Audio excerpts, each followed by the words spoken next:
So, what are we going to talk about?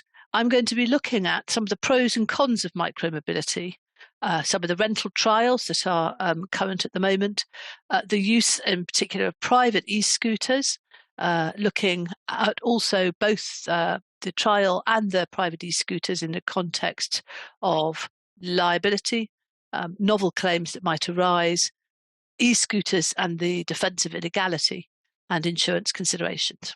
With an e-scooter, what can be done or not done?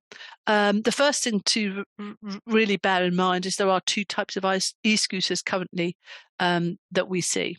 The first are the private e-scooters. They are motor vehicles. They're classified as motor vehicles, but they do not meet, under the 1988 Road Traffic Act, they do not meet the performance criteria or construction regulations, and therefore, by their very nature, all e-scooters are illegal on public roads. So that's why you can't ride them on a public road. They don't meet the requirements to under the Act to do so. Therefore, private e-scooters can only be ridden on private land with the landowner's permission. They're not, because they are motor vehicles, allowed to go on the pavements or on any area other than where a motor vehicle can go on the road. That is clearly something that is honoured more in the breach than the observance, but that is the regulation in respect of private e-scooters. The second type of e-scooter are the regulated trial schemes. Now, these trial schemes were introduced by the government in about 30 areas in England.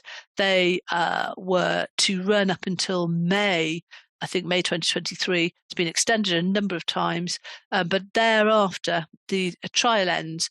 But local authorities are able, on a voluntary basis, to maintain the presence and use of these scooters should they wish.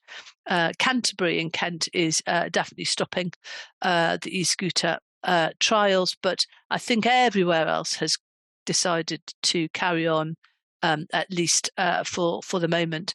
But anything in a regulated trial scheme, even in that extended period, is legal. But as a motor vehicle, you are only entitled to drive it on a road. It cannot be ridden on a pavement or indeed anywhere other than private land or on a road if it's a regulated trial scheme.